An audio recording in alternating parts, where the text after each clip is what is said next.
back to my channel. I just want to recap and review the new Insecure. And all I have to say is you shouldn't make permanent decisions on temporary emotions.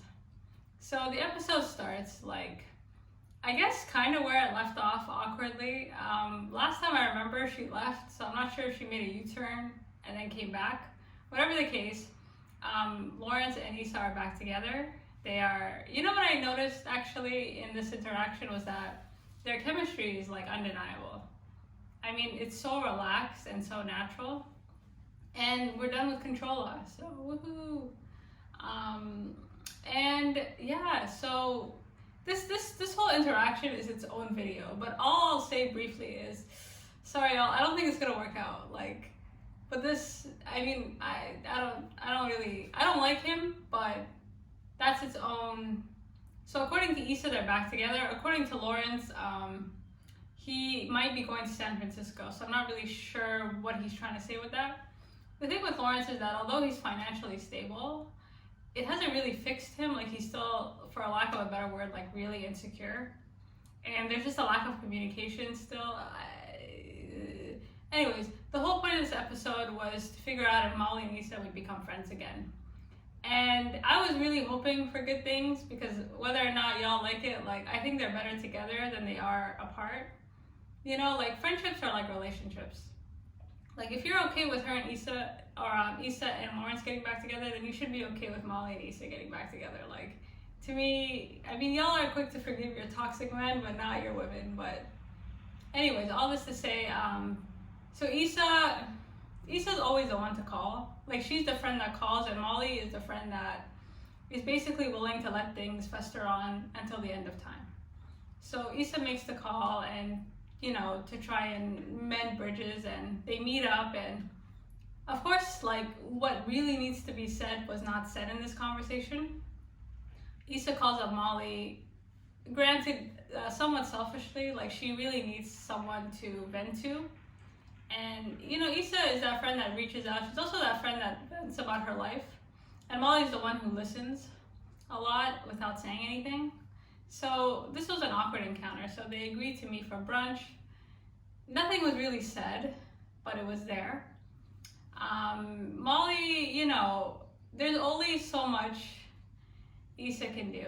If your friend, it takes a lot of balls to call a friend that's that you're mad at. If I was Issa, I don't know if I could have called Molly. Just to pick up that phone, I think takes a lot of guts, and it's really you have to put your ego aside. And Issa put her ego aside despite, also being hurt. But Molly was not willing to put her ego aside. But there, second chances are, we hope they can fix it. And then all hope kind of diminished at the end of the episode. So they meet for brunch. There's some hope. Molly goes home to her boyfriend, and even her boyfriend was you couldn't meet her halfway.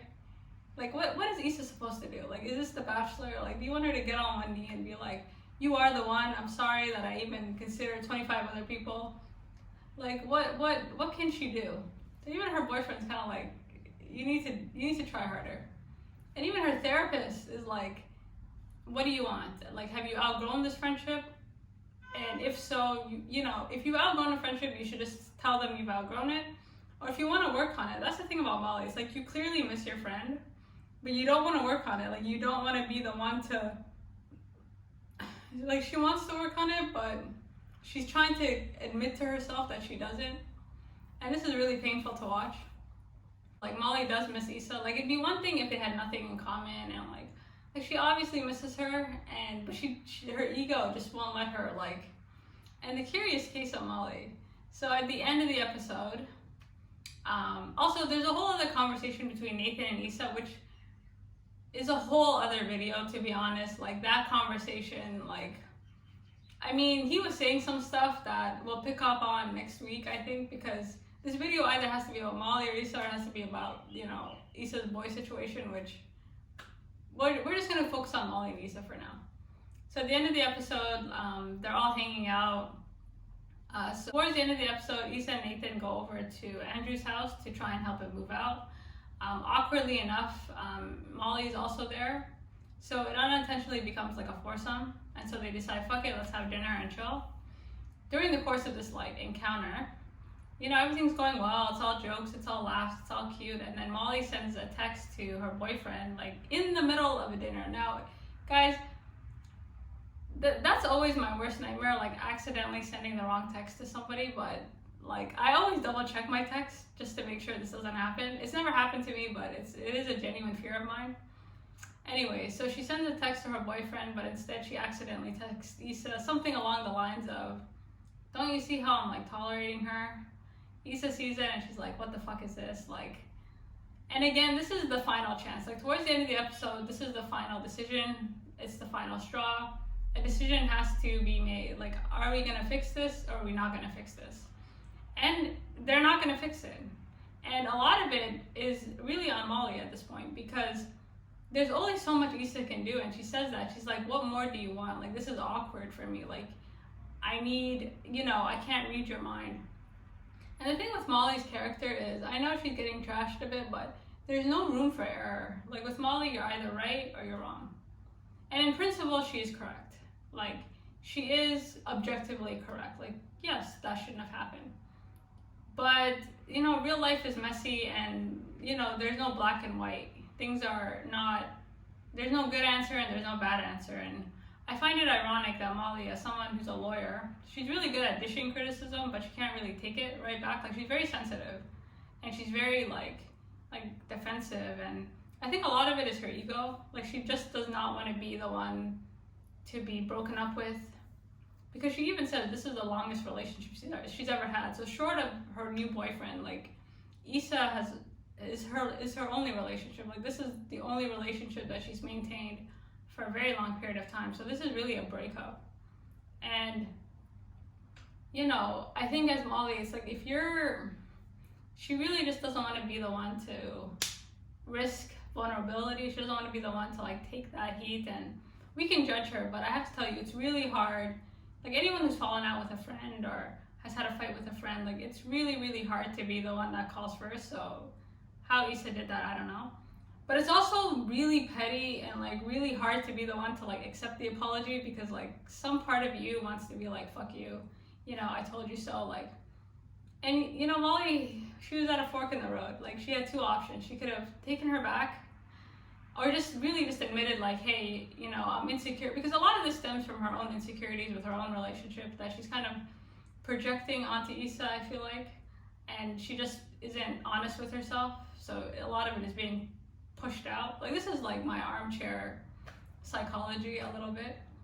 So, and you know, this was it. This was the fork in the road, and she chose, what she said at the end was really hurtful, I thought. She just said, "You know, maybe who you are now and who I am now, just, we don't fit," which I thought was very petty. It's like, if you didn't fit, you wouldn't feel this like hurt about it, or you wouldn't feel this like, instead you had, you know, she took the opportunity to have the final word. And I guess she'd rather be right than have friends. And I think for Molly especially, just because when I'm looking at her sort of relationships, like, Issa is akin to a marriage. Like, this is like a marriage friendship. And like, I can understand her pettiness, but at the same time, she really just did herself a huge disservice. And like, I think in Molly's eyes, like, she's the good guy. Like, everything is like, you have to understand Molly, like, yo, like, there's no room for error. Like, you're either good or you're bad. Either you're right or you're wrong, and that's it. Like, there's no room for like blurred lines. And I think later she will regret this, because she really said it temporarily. Like, at the end of the day, the final encounter was triggered by Molly's text. Like, had she not sent the text to the wrong person, then none of this would have happened.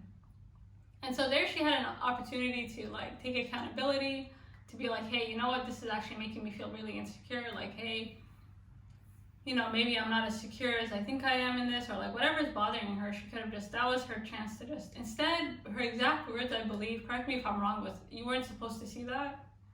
And there's a difference between saying you weren't supposed to see that to, "I'm sorry, like, I didn't mean it that way, like, here's what I," like, there's some explanation. Instead it was like, "You weren't supposed to see that, but I'm not sorry that I said it." Like, that's the vibe I got from that text. Or like her attitude, like, she got so defensive even though she was in the wrong. And the minute she said that, I knew there was no hope. I'm like, oh, like, you really just can't be like, she has such a wall up, and that wall is just like, it's just so critical and judgmental, and you know, every little thing is like in high definition, and that's it, you know. And they fell out, and I personally see no hope in this, and I think the falling out will kind of leak into, like, Molly's in for a rude awakening, I think, and maybe it's a good thing. Maybe she needs like a relationship rock bottom. Like, she can't admit that, you know, it's like you're an imperfect person trying to be friends with other imperfect people, and if you're not willing to acknowledge that you yourself have problems and you're imperfect, then yeah, of course everybody's gonna look like an idiot to you, especially if you're coming from this kind of, because she comes up from like, objectively I see what Molly's saying, but at the same time it's like, girl, you know.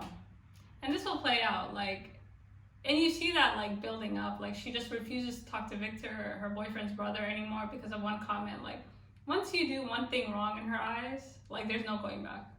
And if you watch previous seasons, Issa's always the one to kind of bridge it. Like, she's always the one to come over to her house, or to like be the one to joke around and try and lighten the mood. But there's really no indication that Molly would have ever picked up the phone had like Issa not come.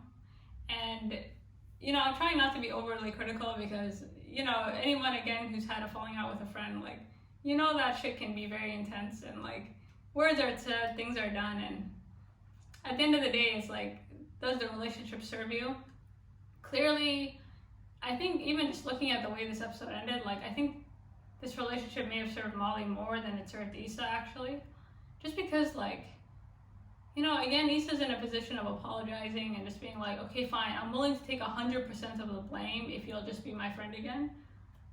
And that's a really toxic dynamic. Like, I'm so glad that Issa didn't tell her about Lawrence, because we all know that Molly does not like this messy situation that Issa's in. So I can't even imagine what Molly would have said if she dumped that on her. Like, I think it would have been like, this is just like, Molly's already having a reaction, so any more information would just. And I'll just end on a final note. Like, I think especially best friend relationships, when I'm looking at them, there's always a friend that vents, and there's always a friend that's like a good listener. And I think for Molly, like, she needs to admit to herself that, like, along the road, like, listening to Issa became difficult. Like, it became like, she went from a comforting ear to like a critical ear. And she let it build up, and that's on her. Like, she had several opportunities to communicate this to her, and if she didn't like her stories, or if she didn't like what Issa was telling her, then she should have taken initiative. Instead, she's coming from the perspective where it's like, look at all these bad things that Issa's doing. Look at how like messy this life is, and look at how, without really, and you're still listening to it, you know, like, you're still taking in all this information, and yeah. Like, it takes two to tango, and the ego is a powerful thing, y'all. So we'll see. Next week is the end, I believe, and I'm excited. And like, I was so torn in this video. I'm like, do I talk about Lawrence and how much how I feel about his passive aggressiveness? A little bit. That's a whole other video. Or do I talk about Molly and Issa? And I'm really sad they didn't work out. Whatever happens, like, foundationally, it's broken, you know, like, communication is key. And if one person is just unwilling to, you know, accept and move on, or just at least be willing to meet the person halfway, then it's done, you know, it's done. And that's a pattern that'll follow her, like, throughout. Like, that's not something you do. Like, the way you treat your friends is how you treat, like, your loved ones, or, you know, your partners, and it's the same thing. Like, sometimes we bypass our best friends, or like our friends, and because we're so comfortable with them and we think we can say anything to them, but in reality, like, it is a relationship that either unintentionally or intentionally you are building. And once it collapses, I think friendships can be more painful because until it breaks down, you're very like unconscious as to how hard you work to build it. And then it's broken down, and then you try to meet new friends, and you're like, oh my God, I miss my BFF. Like, it might not feel like work, but it is work. And that's when friendships, I think, like, there's always a peak point regardless of how long you've known someone, before you're like, okay, something collapses, and then you become more conscious of the person's, like, you know, I guess actions, and then a lot of friendships fall out that way because nobody, like, one party is just like, I'm done, you don't, you know, that's it, and then, or there's an opportunity to build and actually grow together, and here it just failed, I think.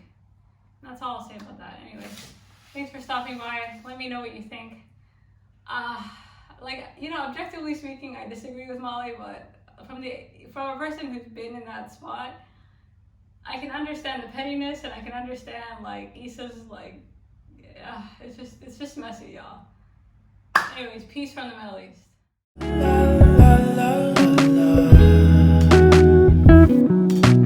Let her know, I gotta let her know that she my white horse, she my medical, she like my baby mom.